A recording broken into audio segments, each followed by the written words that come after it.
Early one crisp autumn morning, Ethan Carter stepped onto the worn wooden steps of his cherished home, a modest yet impeccably maintained suburban haven that had become the anchor of his new life. Having served his country with honor as a decorated military veteran and now working as a respected city official, Ethan had long sought a sanctuary where he and his 8-year-old son, Lucas, could reclaim the peace that had eluded them during years of service and turbulent transitions. Every detail of his property, from the lovingly landscaped front yard to the vintage car resting in the garage, spoke of a man who valued tradition, hard work, and the freedom to live life on his own terms. For Ethan, his home was more than just brick and mortar. It was a living testament to resilience and integrity. Every rose bush, every carefully chosen accent in his decor, and every lovingly restored automobile served as a reminder that one could create beauty and stability after life's hardships. Lucas, whose laughter mingled with the soft hum of early morning activity, darted across the lawn chasing a bright red soccer ball. The scene was idyllic, a quiet suburban morning punctuated by the simple joys of family and freedom. However, not all in the neighborhood shared Ethan's sentiment. From across the street strode Karen, self-appointed enforcer of the Homeowners Association, HOA, rules and the undisputed tyrant of suburban conformity. With her impeccably styled hair, sharply tailored blazer, and an expression permanently fixed in disapproval, Karen had taken it upon herself to police every detail of the neighborhood's aesthetics. To her, every deviation from the HOA's arbitrary edicts was not only a blemish on the community's image, but a personal affront to the orderly life she so proudly championed. It wasn't long before the two worlds collided. As Ethan admired the soft glow of dawn on his meticulously arranged flower beds, Karen appeared on his front porch like a storm cloud. Her eyes, narrowed and relentless, fell immediately on the gently pulsing porch lights that Ethan had installed for both safety and a touch of personal flair. "Mr. Carter," she announced, her tone crisp and laced with condescension, "I must insist that you lower those lights immediately. They are far too bright and completely out of line with our community standards."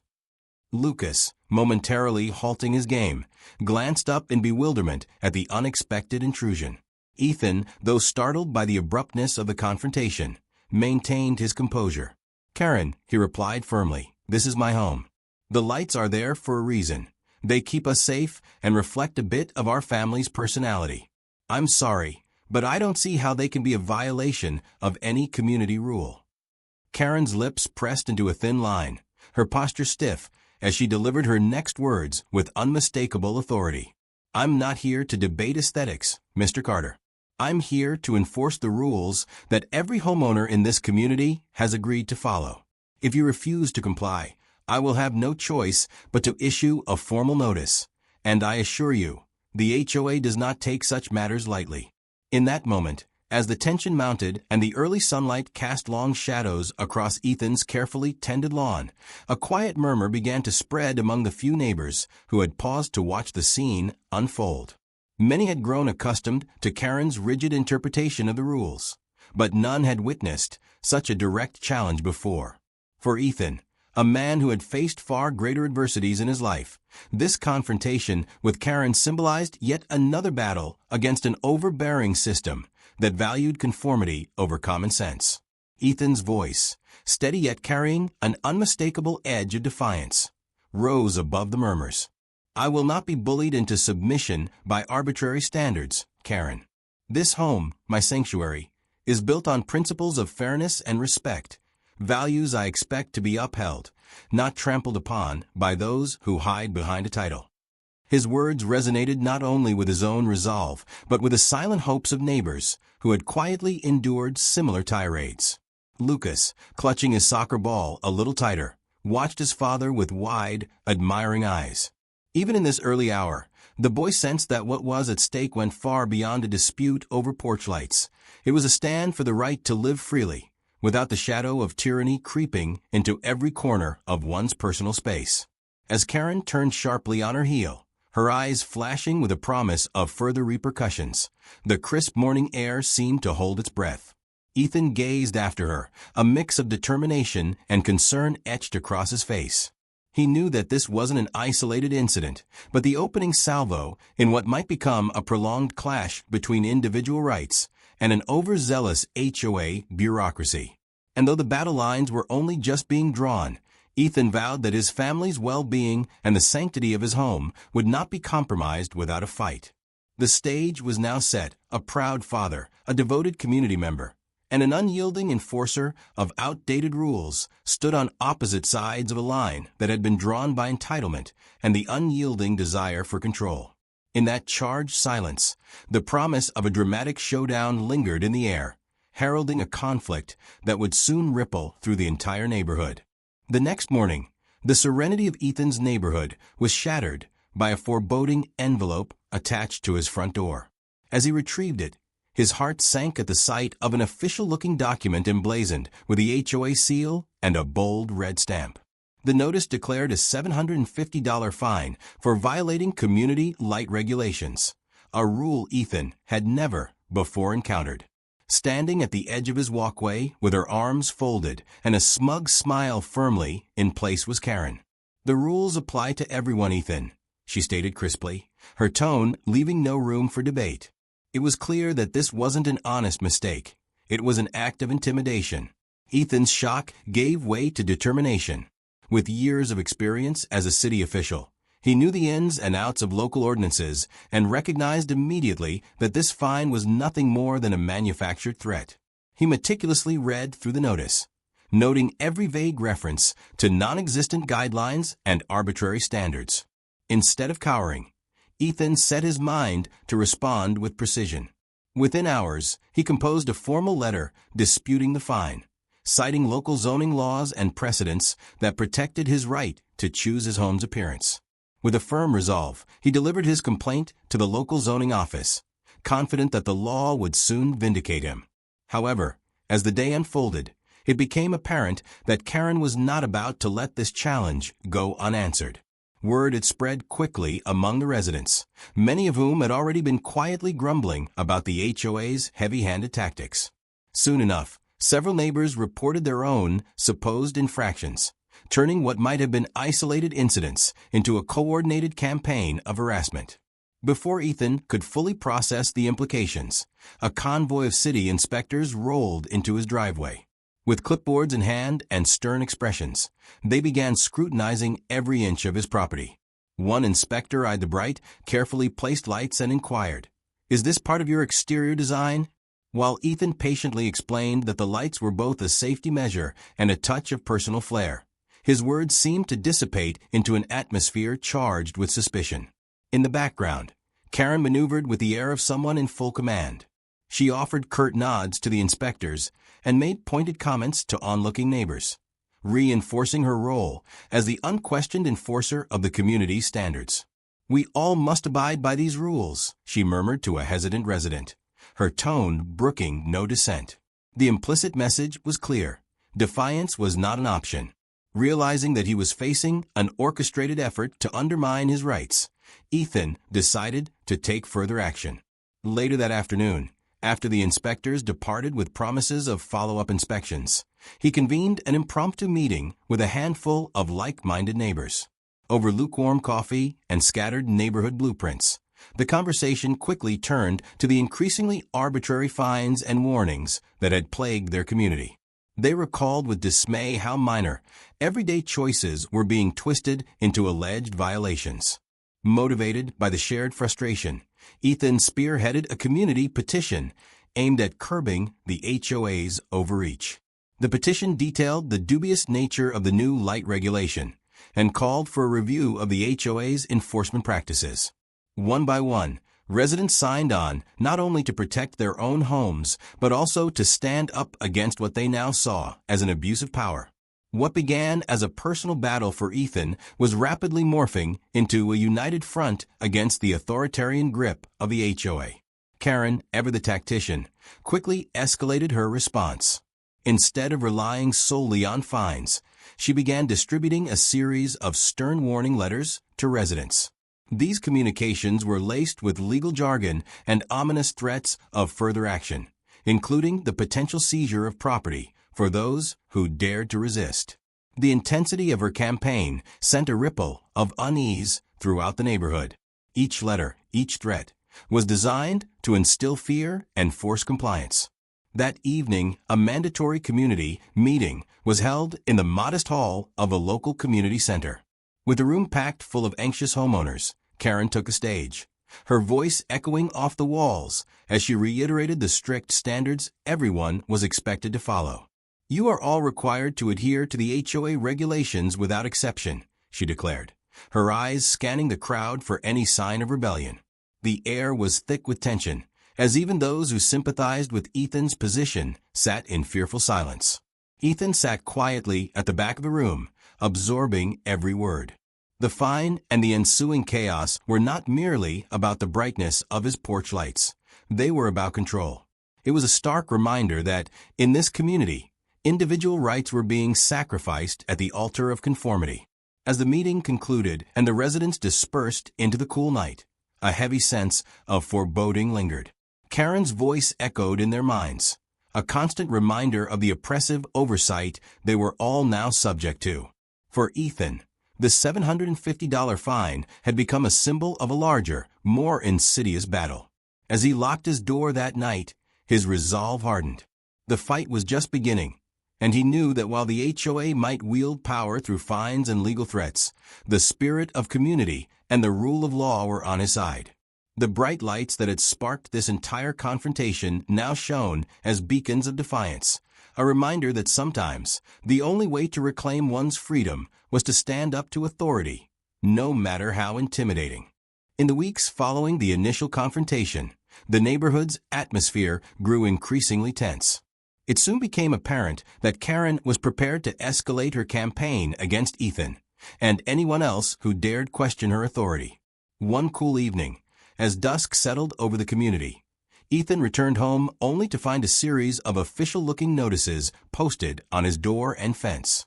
Each notice cited a different newly invented violation, from unauthorized exterior illumination to non-compliant landscaping. It was clear that Karen was orchestrating a barrage of false violations designed to force submission through fear and confusion. Determined not to be cowed, Ethan began to notice troubling patterns. Neighbors who had once greeted him warmly were now furtively exchanging whispered comments. One elderly man confided in Ethan that he had received a notice warning him to trim his hedges to an exact, unspoken measurement, a directive that seemed to have no grounding in any documented HOA rule. Another resident admitted that a recently passed donation requirement had funneled funds directly into Karen's personal account, a fact whispered about behind closed doors but never openly acknowledged. Realizing that this wasn't merely about petty disputes over aesthetics, Ethan resolved to dig deeper into the HOA's murky operations. Late one night, after ensuring that Lucas was safely asleep, he returned to his study and pored over minutes from previous HOA meetings, documents that the board was legally required to keep public. What he discovered was disturbing. Several decisions appeared to have been made on a whim, with little to no discussion, and expenses that lacked any clear justification. Karen's name cropped up repeatedly, linked to suspicious line items and irregular fund transfers. It wasn't just that she was enforcing the rules. She was actively manipulating them for her own benefit. Ethan began discreetly recording conversations at HOA meetings, carefully noting every instance of what he deemed blatant overreach. His efforts soon attracted the attention of some of the more independent-minded board members. One board member, who had long harbored doubts about Karen's methods, pulled Ethan aside after a heated meeting. "I've seen the figures, Ethan," she whispered in a hushed tone in the shadowed corridor. "It's not just about keeping order anymore. Karen's been funneling money from the HOA funds into her own pockets. I didn't want to believe it, but the numbers don't lie." With that, she provided Ethan with copies of emails and financial statements that suggested an intricate web of corruption. This unexpected alliance bolstered Ethan's resolve and gave him a glimmer of hope that he might stand a chance against the seemingly omnipotent HOA enforcer. Karen, sensing that her control was being threatened, retaliated with increasing desperation.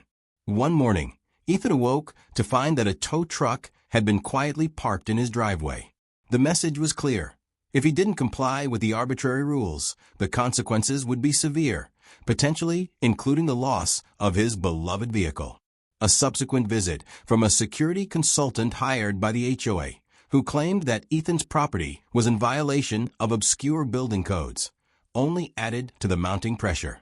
Each of these actions was designed not only to intimidate, but to create an environment of chaos, where every move by a homeowner could be twisted into a breach of protocol. Ethan knew that the next step was to document everything, and he set up discrete cameras around his property. Every instance of harassment, from the tow truck's silent arrival to the veiled threats made by inspectors, was recorded. He meticulously cataloged dates, times, and the names of those involved.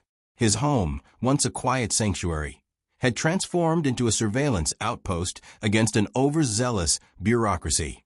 Meanwhile, the whispers of discontent grew louder. More homeowners began sharing their own harrowing encounters with the HOA, and several of them, emboldened by Ethan's courage, started questioning Karen's actions during board meetings. In a particularly tense session, one homeowner boldly challenged a newly imposed rule, asking, "On what grounds do you claim that our flower arrangements need approval?"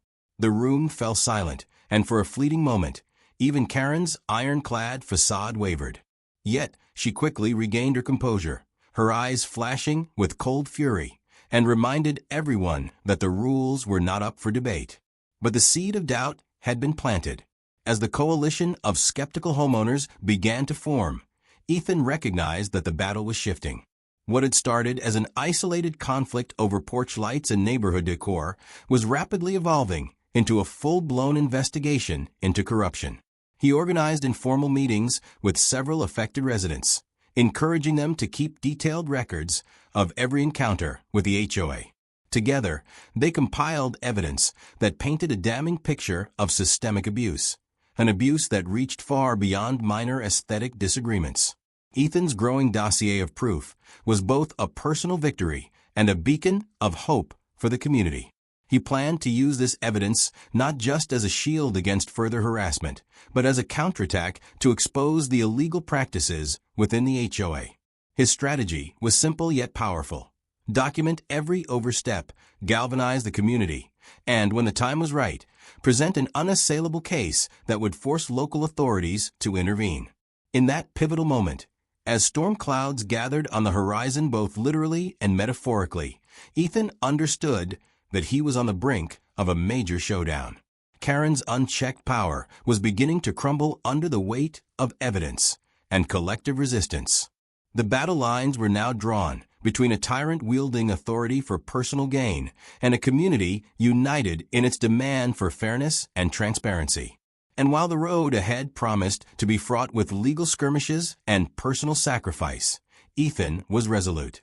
He had taken the first steps toward dismantling a corrupt system, one false violation at a time. One early morning, Ethan was jolted from sleep by a commotion outside. Rushing to his window, he saw a sight that made his blood run cold. His once familiar driveway was now being aggressively excavated by a tow truck and a hired contractor. The workmen, operating under the banner of the HOA, were tearing into the earth as if preparing for a major public works project. Karen had claimed the HOA was expanding sidewalks to improve community safety and curb traffic, but Ethan knew the truth. It was another calculated act to harass him and assert control. Without hesitation, Ethan dialed the local inspector's office and demanded an immediate review of the sidewalk expansion claim. He calmly explained that his property was well within his legal boundaries and that any attempt to alter it without proper authorization was both illegal and a blatant overreach of HOA power. As he waited for the authorities to arrive, Ethan began gathering evidence, snapping photos, recording videos, and noting down the names of the contractors involved. Later that day, the neighborhood was abuzz with rumors. A few homeowners who had previously felt intimidated by Karen's relentless tactics now found themselves emboldened by Ethan's defiance. In an act of quiet rebellion, one neighbor discreetly handed Ethan a copy of the HOA's outdated bylaws, a document that clearly stated that the HOA had no authority to modify private property without unanimous consent. This piece of evidence would soon prove pivotal. Determined to confront the corruption head-on, Ethan prepared for the next scheduled HOA meeting. The community center was packed that evening, the tension palpable among the assembled residents. Karen, wearing her trademark crisp blazer and an air of forced authority, took the stage and recited her latest decree about property alterations and community safety. She warned that any homeowner not in compliance would face immediate sanctions, including utility shutoffs and even foreclosure procedures if necessary. With the crowd silent and apprehensive, Ethan strode to the front, clutching a thick file of documents, copies of local zoning laws, the community's bylaws, photographs of the excavated driveway, and records of illegal fines. He began his public rebuttal. "Ladies and gentlemen," he started, his voice steady but resonant, "what you are witnessing is not community improvement. It's an assault on our rights as homeowners." He laid out the evidence piece by piece, highlighting the unauthorized towing, the unapproved utility shutdowns that had affected several families, and the forged paperwork that Karen had been using to legitimize her actions. The room fell into a heavy silence as board members exchanged uneasy glances. A murmuring of discontent began to ripple through the audience. One resident, emboldened by Ethan's clarity, asked, "When did the HOA ever have the right to shut off our utilities?" Another whispered, "We've been paying our dues, yet all we've received are threats and fines." Their voices, once subdued by fear, were now uniting in a chorus of disapproval. Karen's confident facade began to crack under the weight of mounting evidence. Despite the clear proof laid out by Ethan, she stubbornly insisted that all actions were fully compliant with HOA policies. "This is for your own good," she retorted, her voice trembling ever so slightly. "The rules are there to protect you." Yet, as Ethan presented legal opinions from independent experts and referenced local government ordinances, even some of Karen's staunchest supporters started to waver. The turning point came when Ethan unveiled a legal brief prepared by a reputable attorney specializing in property rights. The document stated unequivocally that the HOA had overstepped its authority by modifying private property without proper consent, and that such actions could lead to significant legal repercussions for both the board and Karen personally. The impact in the room was instantaneous, the silence deepened, and a few board members shifted uncomfortably in their seats. It was a moment of collective realization. Karen's actions were not just overzealous, they were unlawful. As the meeting ended, the community's mood had transformed. Neighbors who had previously felt isolated in their grievances now gathered in small groups, discussing the evidence and planning how to resist further impositions. Social media groups sprang to life with posts sharing Ethan's revelations and calling for a community vote to overturn the current board's decisions. But Karen was not one to accept defeat lightly. Later that week, despite the public exposure and the collective outrage of the community, she launched another extreme measure. She orchestrated a last-minute legal threat by filing a lawsuit against Ethan, claiming that his public disclosure of internal HOA documents constituted defamation and breach of privacy. The lawsuit was designed to intimidate Ethan into silence and restore her authority over the HOA. Ethan, however, was prepared. With the support of several local attorneys and community advocates, he responded by filing a countersuit alleging abuse of power, illegal property seizure attempts, and harassment.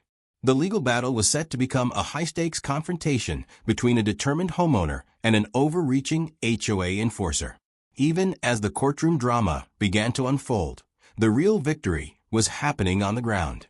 Homeowners, once passive participants in an unjust system, were now actively involved, attending meetings, signing petitions, and even volunteering their time to help review and rewrite the HOA's governing documents. The HOA, once a monolithic force, was fragmenting under the weight of internal dissent and public scrutiny. Karen's reaction was a mix of panic and obstinacy. Faced with mounting legal challenges and a community that no longer tolerated her authoritarian tactics, she doubled down on her threats. Yet, with every new extreme measure she tried, the community's resolve only grew stronger. Ethan's steadfast commitment to transparency and justice had ignited a fire that the HOA simply couldn't extinguish. By the end of the week, it was clear that Karen's grip on the community was slipping. While she continued to issue threats and file lawsuits, the homeowners were rallying together, armed with evidence, and united in their demand for fair treatment. The battle for control of the neighborhood had entered a decisive phase, and Ethan was determined to see it through to its final, just conclusion. Late one rainy afternoon, the tension in the neighborhood reached its boiling point. Karen, cornered by mounting evidence and a community that was no longer intimidated, hatched one final, desperate maneuver to salvage her crumbling authority. In a bid to reverse the tide, she decided to involve the police directly, a move she hoped would silence the growing dissent and reassert her dominance over the HOA. That evening, as storm clouds gathered over the streets and a chill wind swept through the meticulously trimmed lawns, Karen made her move. With an air of self-importance and determination, she stepped out of her sleek car and dialed 911. Her voice, shrill and authoritative, reported that Ethan's porch lights constituted a public disturbance that was causing undue disruption to the neighborhood's peace. "His lights are blinding our residents, and it's creating a safety hazard," she insisted, her tone laced with urgency. Within minutes, flashing blue and red lights illuminated Ethan's quiet street. As officers arrived at his door, Ethan greeted them calmly, his years as a city official giving him the poise to handle such confrontations. With a steady hand, he displayed his official badge and identification, explaining that his porch lights had been installed in accordance with local safety standards and community regulations. The officers, familiar with Ethan's long-standing reputation and having witnessed his dedication to upholding the law, quickly saw through Karen's manufactured complaint. Their expressions shifted from concern to mild exasperation, and one officer remarked, "We're not here to police porch lights, ma'am." Their dismissal of her claim was a clear rebuke, and Karen's face flushed with a mixture of anger and humiliation as she was forced to retreat from the scene. But Karen wasn't finished. Determined to keep Ethan on the defensive, she took to more covert measures. That very night, under the cloak of darkness, Karen hired a private investigator with a questionable reputation, someone known more for bending the rules than following them. The investigator's task was clear: dig up dirt on Ethan, uncover any skeletons in his closet that might tarnish his image as a reliable city official and beloved community member. Karen hoped that, armed with incriminating evidence, she could once again turn the tables and discredit him in the eyes of the community. Unbeknownst to Karen, Ethan had grown increasingly vigilant. Since the beginning of their escalating conflict, he had installed a series of discreet cameras around his property, not only to document the overt abuses of power by the HOA, but also to capture any clandestine activities targeting him. Late one night, while reviewing footage in his study, Ethan's heart skipped a beat. There, on one of his outdoor cameras, he spotted a shadowy figure lurking near his garage. The investigator was attempting to gain entry, seemingly intent on snooping around for any damning evidence against him. Ethan immediately alerted a trusted neighbor who had experience with security systems, and together they traced the intruder's movements. The footage clearly showed the investigator trying to bypass Ethan's security measures, careful not to alert anyone to his presence. In the grainy, moonlit video, every furtive step, every cautious glance was documented, a perfect record of a clandestine intrusion. Ethan knew that if he could expose this attempt, it would be the final nail in Karen's coffin. The following morning, armed with the incriminating footage, Ethan confronted Karen at the next HOA meeting. The community hall, already charged with an air of defiance and anticipation, fell into an expectant hush as Ethan prepared to lay bare the evidence of her misdeeds. With his laptop connected to a projector, he played the recorded video for everyone to see. The room was filled with the sound of hushed gasps and murmurs as Karen's hired investigator was unmistakably seen creeping around Ethan's private garage, his actions suggesting espionage rather than legitimate investigation. "Is this what you call protecting our community?" Ethan asked, his voice resonating with both disappointment and resolve. "This isn't about enforcing rules. It's about you overstepping boundaries and resorting to desperate, underhanded tactics." The evidence was irrefutable, and even some of Karen's staunch allies in the HOA could no longer ignore the extent of her unscrupulous methods. Karen's face turned a deep shade of red, her eyes darting around the room in search of any semblance of support. For a moment, silence reigned, as every homeowner present absorbed the gravity of her actions. What had begun as a petty dispute over porch lights had spiraled into an egregious abuse of power, leaving her exposed and vulnerable. Realizing that her final gambit had backfired, Karen tried to salvage the situation by launching a counterattack, accusing Ethan of violating privacy by recording the intruder without his consent. However, her argument crumbled under the weight of her own previous misconduct. The community, now fully aware of the extent to which she had manipulated the rules to serve her own ends, voiced a resounding outcry. A board member, emboldened by the overwhelming evidence, declared, "This is the last straw. We cannot allow anyone, no matter how well-intentioned they claim to be, to trample on the rights of our homeowners." The meeting ended with a decisive vote calling for a formal investigation into Karen's actions and the immediate suspension of any HOA enforcement powers she had been granted. As she exited the room, her final, desperate move lay in ruins, exposed not only to the legal system, but also to the very community she had sought to control. The public humiliation was complete, and the community's trust in her was irrevocably broken. For Ethan, the events of that night had solidified his resolve to continue fighting for justice. Karen's desperate measures were a stark reminder that even the most powerful can be brought low by the truth, and that the collective will of a community united in fairness is an unstoppable force. The tide of change was now unstoppable. In the wake of Karen's public exposure and the undeniable evidence of her overreach, the neighborhood rallied together to reclaim control of their community. The momentum that had been building for weeks reached a crescendo during a specially convened HOA meeting at the local community center, a meeting that would decisively determine the future of the board and Karen's place within it. On the day of the meeting, the atmosphere was charged with an energy born of collective defiance.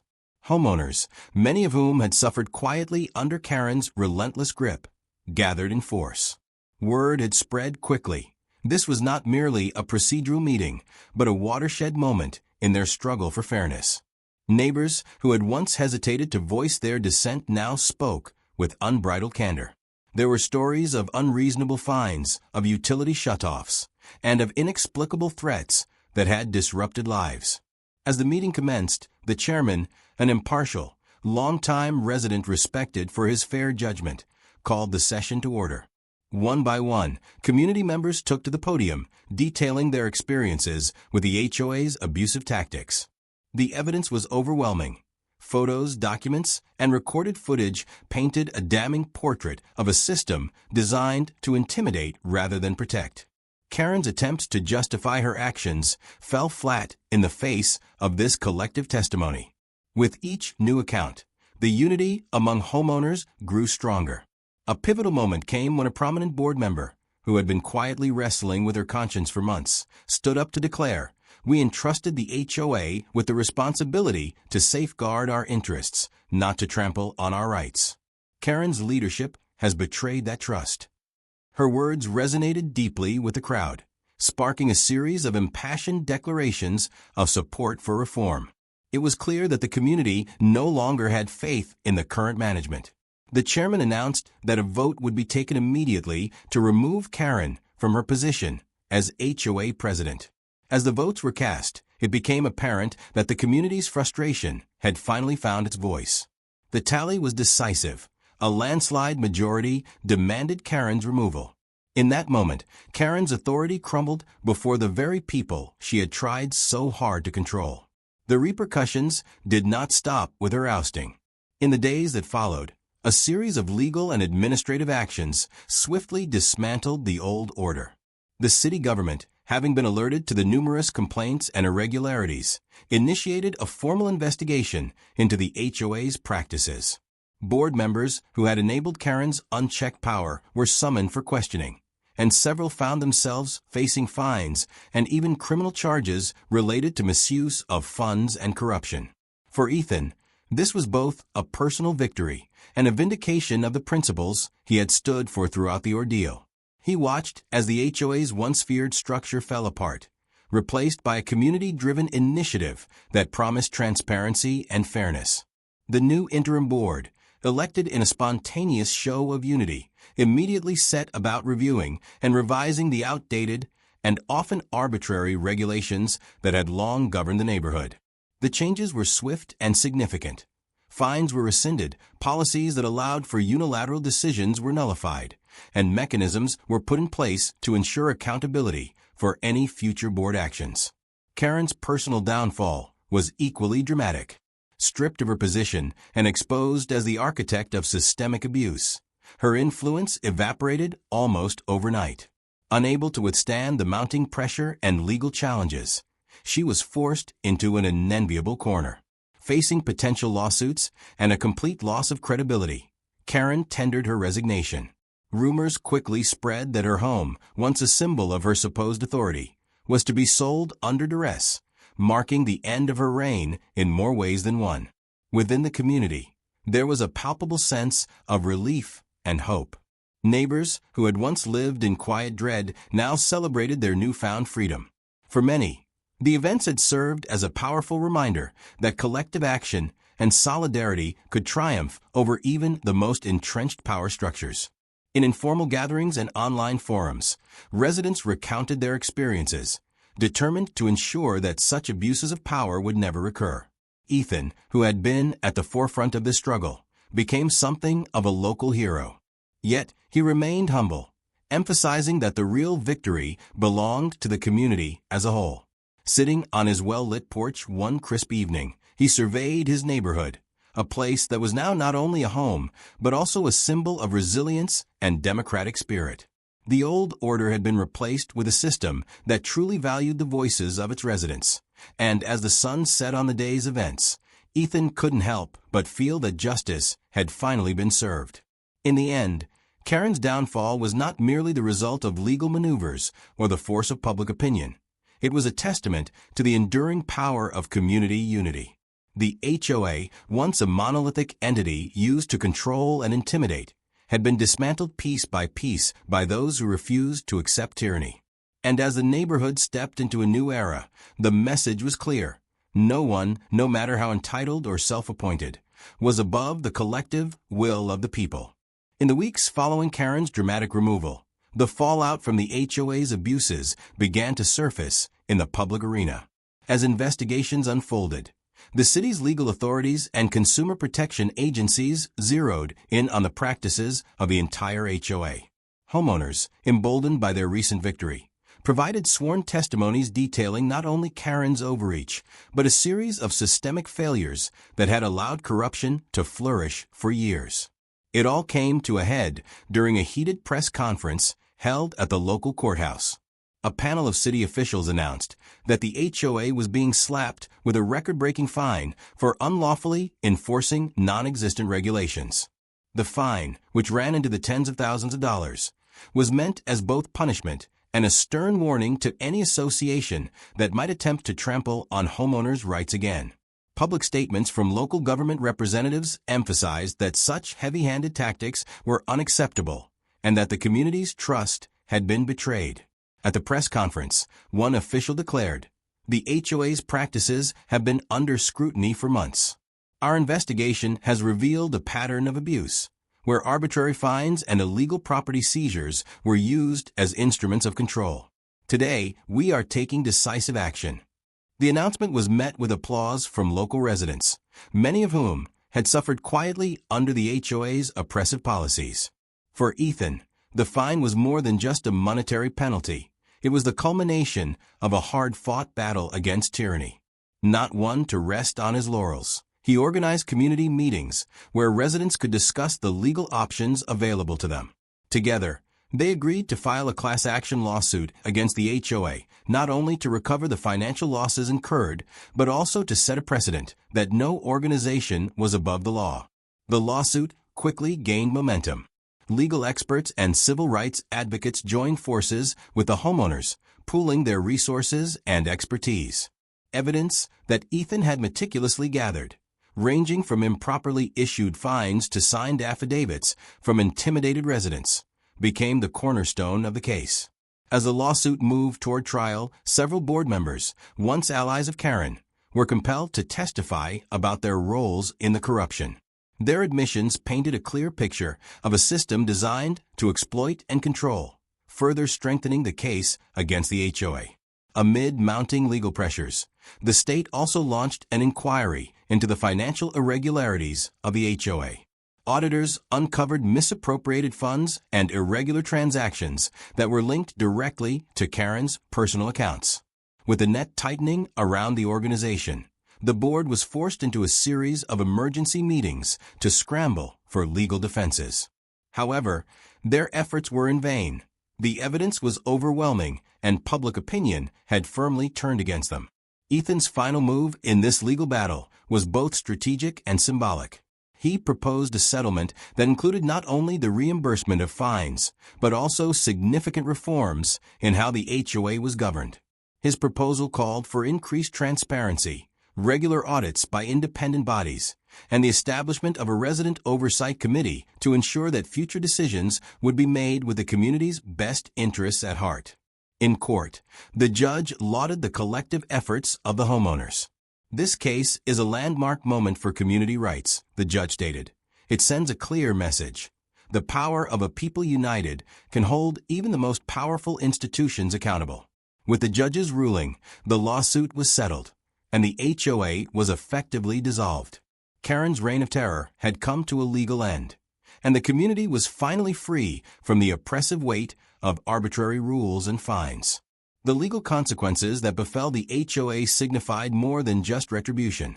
They marked the birth of a new era in community governance.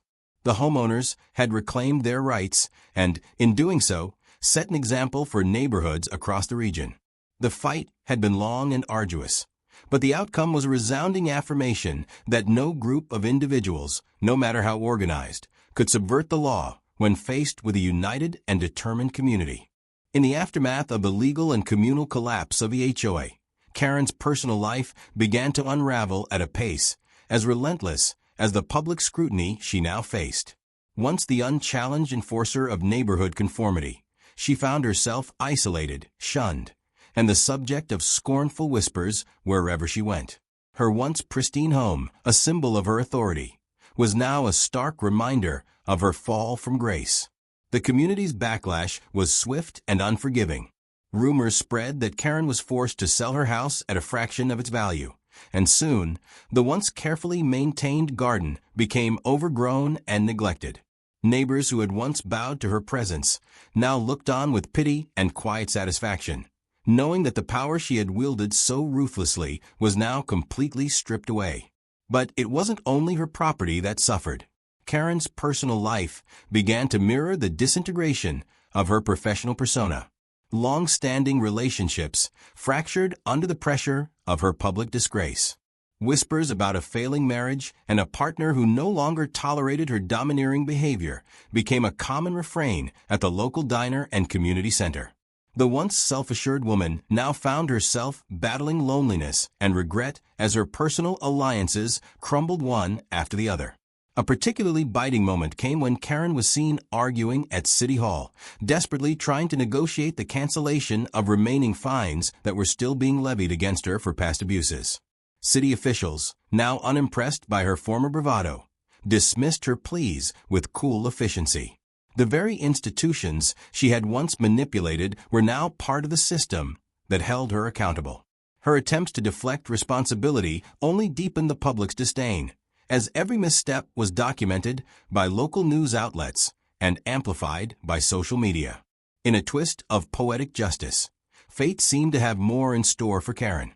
One chilly morning, while Ethan was taking a leisurely stroll through the now revitalized neighborhood park, he caught sight of a familiar figure. There, across the park's entrance, was Karen, an unmistakable contrast to her former self. Gone was the austere demeanor, replaced instead by a humbled, somewhat disheveled look. She was now working at a modest, nondescript building marked with the insignia of another HOA, a body that prided itself on order and strict adherence to rules. Ethan paused, a small, knowing smile tugging at his lips as he watched her from a distance. The irony was not lost on him. The very woman who had once wielded power with an iron fist was now relegated to a subordinate role, her career reduced to following rules rather than enforcing them. "I hope you like following the rules," he murmured softly, a mix of triumph and bittersweet empathy coloring his tone. The neighborhood's reaction was one of mixed emotions. While many cheered the symbolic reversal of fortunes, a few expressed regret at the harshness of the fall. Yet, for those who had suffered under her oppressive regime, Karen's downfall was a necessary reckoning, a lesson in humility and the perils of abusing power. As the days passed, Karen's new role became a constant reminder of the fragility of authority. Her public appearances were sparse and subdued, her interactions marked by an air of resignation rather than the assertiveness that had once defined her. The community, meanwhile, was busy rebuilding and reimagining their shared spaces, determined never to allow such tyranny to take root again. In the end, Karen's personal downfall was not just the end of a reign of terror. It was a powerful affirmation that those who misuse power will ultimately be held accountable. Her journey from a figure of fear to a cautionary tale underscored the resilience of a united community and the enduring strength of justice over entitlement. As spring blossomed over the neighborhood, a renewed sense of community and hope replaced the bitter memories of past tyranny. The once strange streets now buzzed with laughter and light-hearted chatter as neighbors came together to celebrate their hard-won victory. In parks and on freshly painted sidewalks, the residents found solace in the knowledge that they had reclaimed their shared space from the clutches of authoritarian rule. Ethan, now seen as a quiet hero rather than a symbol of conflict, often found himself reflecting on the transformative journey they had all experienced. On warm evenings, he would sit on his porch, a beacon of welcome and resilience, and watch children play while elders recounted the days of turmoil. In every smile and shared nod, there was a tacit agreement that the neighborhood had emerged stronger and more united than ever. The community had taken deliberate steps to ensure that the mistakes of the past were not repeated. Regular town hall meetings were instituted, open to all residents, and a newly formed oversight committee worked diligently to maintain transparency and fairness in local governance. Fines and arbitrary rules had been replaced by a collaborative spirit and mutual respect, a far cry from the oppressive atmosphere that once prevailed. One particularly memorable day, a light-hearted tradition began that would serve as a permanent reminder of their victory. At the annual community festival, a playful contest was held, the most outrageous HOA violation notice. Neighbors crafted tongue-in-cheek notices, citing whimsical infractions like excessive lawn gnome placement or overly enthusiastic use of garden colors. The event not only brought bursts of laughter, but also underscored how far the community had come, from fear and submission to joy and empowerment. As the sun dipped below the horizon during the festival, a local comedian took the stage and delivered a parting shot that resonated with everyone. With a mischievous grin, he held up a replica of the infamous violation notice and quipped, "I guess Karen finally learned. Sometimes, the only rule that matters is the one we all write together." The crowd erupted in laughter and applause, the mic drop sealing a moment of collective triumph. In that instant, the once dreaded specter of arbitrary authority was banished by humor and unity. The story of Karen and her ill-fated reign had morphed into local lore, a cautionary tale of what happens when power is misused, and a reminder of the strength found in standing together. For Ethan and his neighbors, the future was bright. Their shared journey had not only restored their community, but it also left an indelible mark, a legacy of resilience, collective action, and the enduring belief that when people unite, no injustice can ever prevail. And every time someone passed by the familiar sight of Ethan's welcoming porch, they were reminded that sometimes the most profound victories come with a side of laughter.